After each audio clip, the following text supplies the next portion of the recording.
नमस्कार मित्रों, ज्ञान पर आपका स्वागत है।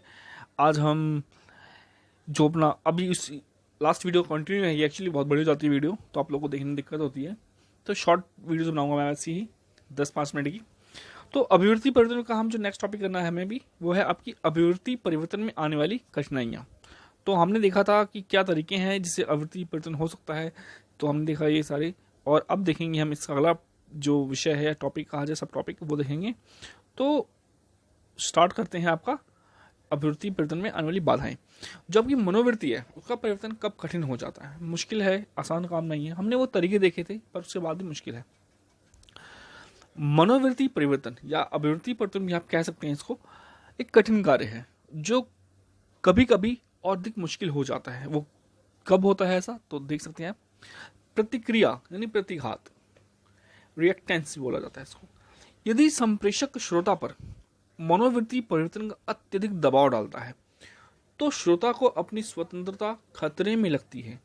ऐसे में श्रोता संप्रेषक के विपरीत विचार या मत बनाने की ठान लेता है। मतलब मान लीजिए मैं आपसे कहता हूँ ये चीज बहुत अच्छी है, बहुत अच्छी, बार बार एक ही बात कहता हूँ बहुत अच्छी है, और आपको लगता है कि जो मेरे स्वतंत्र विचार है, स्वतंत्र विचार है, उसमें दबाव डाल रहा हूँ, तो निश्चित मान लीजिए कि आप मेरी बात स्वीकार नहीं करेंगे। ठीक, अपना मत मेरे अगेंस्ट बना लेंगे। इसी प्रकार क्या है, पूर्व चेतावनी, फोर्स वार्निंग बोला जाता है, फॉर वार्निंग सॉरी। अगर व्यक्ति को आभास हो जाता है कि उसकी मनोवृत्ति परिवर्तन का प्रयास हो रहा है तो वह सावधान हो जाता है। इससे मनोवृत्ति परिवर्तन मुश्किल हो जाता है। मतलब यदि किसी को ये एहसास हो जाए कि भाई जो व्यक्ति आया है वो चाहता है कि मेरी जो सोच है, मेरा रुझान बदल जाए किसी चीज के प्रति, तो वो पहले से ही क्या है कि सचेत रहता है, उसकी बात इग्नोर करेगा या कुछ भी करेगा, मतलब अपनी मनोवृत्ति परिवर्तन नहीं करेगा जल्दी से। इसी क्या क्या है कि मनोवृत्ति का टीका होता है एटीट्यूड, इसको बोलते हैं इन्क्लुएशन।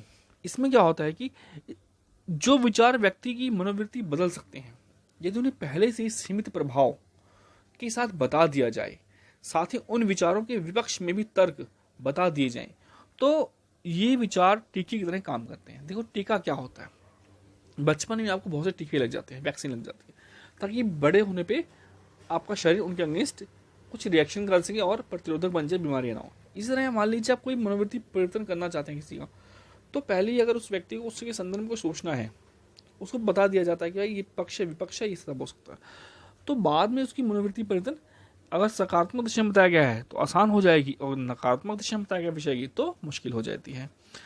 चयनात्मक उपेक्षा भी आती है इसी में।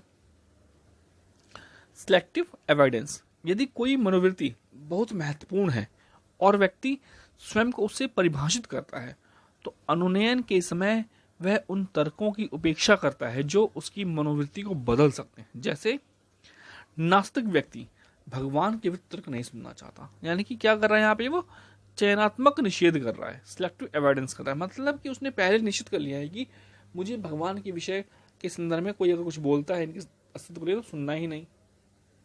नास्तिक को बोलो कि भगवान है तो वो बिल्कुल नहीं सुनेगा इसके संदर्भ में, क्योंकि उसने पहले से अपने दिमाग में स्थापित कर लिया है इस विषय को, भाई कि मुझे नहीं सुनना इसके विषय में। इसी तरह पक्षपातपूर्ण सूचना ग्रहण तथा मनोवृत्ति ध्रुवीकरण, इसका तात्पर्य है कि केवल उन्हीं सूचनाओं को ग्रहण करना जो मनोवृत्ति के अनुकूल हों तथा मिश्रित सूचनाओं की व्याख्या भी अपनी मनोवृत्ति के अनुरूप ही करना। मतलब मान लीजिए आपको कोई कुछ बताना चाहता है तो आप उन सूचनाओं को सुना ही मत। जैसे कि हमारे बहुत से टीवी चैनल पे न्यूज चलने आते हैं, तो कुछ लोग कुछ विशेष चैनल छोड़ देते हैं या कुछ विशेष चैनल सुनते हैं, तो क्या है, उनका सिलेक्टिव सूचना ग्रहण कर रहे हैं, वो कुछ निश्चित सूचनाओं को पक्षपातपूर्ण रूप से ग्रहण कर रहे हैं। साथ में क्या है कि उन्होंने सोच लिया है कोई भी मिश्रित सूचना आती है जिसमें भाई दोनों बातें हैं जो उसके पक्ष विपक्ष की हैं बताई जा रही, तो वो अपने अनुकूल ही, अपनी मनोवृत्ति के अनुरूप ही व्याख्या करता है सूचनाओं की। तो ये क्या होता है, पक्षपातपूर्ण सूचना ग्रहण तथा मनोवृत्ति ध्रुवीकरण।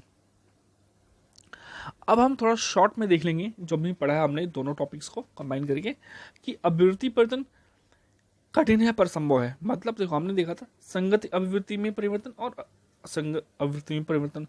पहले सकारात्मक, जैसे कि मान लीजिए आप रूस के प्रति कोई आपकी अभिवृत्ति पहले से सकारात्मक है, तो मैं उसको भाई बताता हूँ कि रूस से हमने इतना डॉलर का समझौता कर लिया, तो संभव है आपकी जो अभिवृत्ति और भी ज़्यादा सकारात्मक हो जाएगी।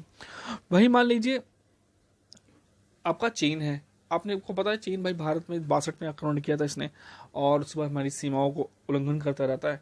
तो बताते हैं कि भाई चीन ने क्या किया, कोरोना वायरस फैलाने में महत्वपूर्ण भूमिका निभाई है। उसका गुप्त योजना थी जो भी था एक्सवाइटेड, जैसी आपको मिली सूचना हाँ कहेंगे आप, तुरंत कह लेंगे हाँ भाई ठीक है ये तो ऐसा ही था। क्यों? क्योंकि आप पहले से नकारात्मक थे। इसे बोलते संगत अभिवृत्ति परिवर्तन, मतलब जिस दिशा में आपकी अभिवृत्ति है उसी दिशा में उसको और ज्यादा मजबूती के साथ चेंज करना।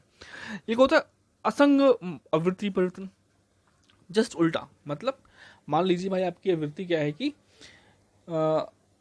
किसी चीज को लेकर सकारात्मक है, वही उदाहरण उठा लो आप, रूस उठा लो, सकारात्मक है। अब आपको कोई बोलता है भाई रूस बेकार देश है, चाइना अच्छा देश है, अब नहीं माने, क्योंकि आपकी अभिवृत्ति को पूरी तरह बदला जा रहा है यहाँ पे। सेलेक्टिव यानी कि सकारात्मक से नकारात्मक की तरफ आपको भेजा जा रहा है, तो ये मुश्किल काम है। इसी प्रकार आपकी अभिवृत्ति मान लीजिए किसी के प्रति नकारात्मक है, तो सकारात्मक करना भी इतना ही मुश्किल होता है। क्यों?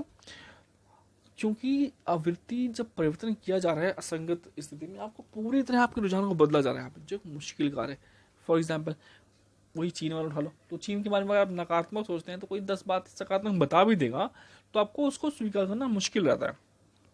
इसलिए कहा जाता है कि जो संगत अभिवृत्ति परिवर्तन होता है वो आसान होता है, जबकि असंगत अभिवर्तन मुश्किल होता है। अभिवृत्ति परिवर्तन के तरीके शॉर्ट में देखते हैं। अतिरिक्त सूचना और कीटनाशक के संदर्भ में देख सकते हैं। भूमिका परिवर्तन परिवार में महिलाओं के संदर्भ में देख सकते हैं। संदर्भ समूह में परिवर्तन सम्राट अशोक का एग्जाम्पल है।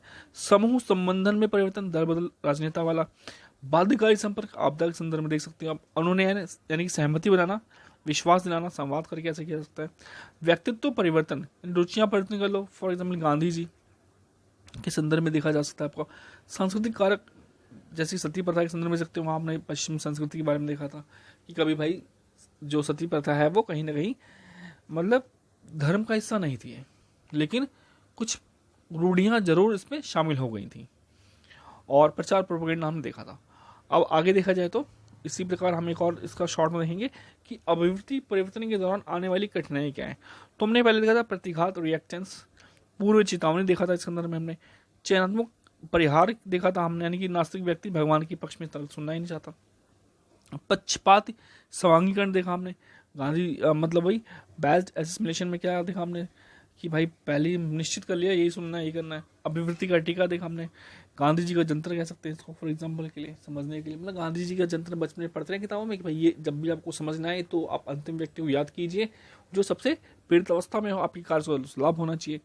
तो यदि ये सब चीज़ें हमारे मन में स्थापित कर दी जाए बचपन में, तो बड़े होकर हम निश्चित तौर पर नैतिक बनते हैं।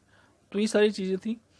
पेपर 4 का हम कल फिर से 2 वीडियो लेके आएंगे इस तरह, ताकि ये थोड़ा तेज़ी से खींच जाए और आपका लॉकडाउन सफल रहे, अच्छे से पढ़ाई में कम से कम बाधा ना उत्पन्न हो। पेपर 4 आप अच्छे से कर लीजिए, समय आपके पास अच्छा है, स्कोरिंग है, इसलिए मैंने ज़्यादा फोकस कैसे के ऊपर किया है, ये वीडियो बना रहा हूँ। बाद में हम और भी सब्जेक्ट लेके आएंगे। हाँ, कुछ टाइम बाद हम करंट की इंपॉर्टेंट टॉपिक्स की वीडियो लेके आएंगे, और ज़्यादा कोशिश करेंगे वो क्वेश्चन फॉर्म में हो, परंतु पूरे टॉपिक को क्लियर करते हो। नमस्कार, धन्यवाद। हमारा चैनल प्लीज़ लाइक कीजिए, सब्सक्राइब कीजिए। नमस्कार।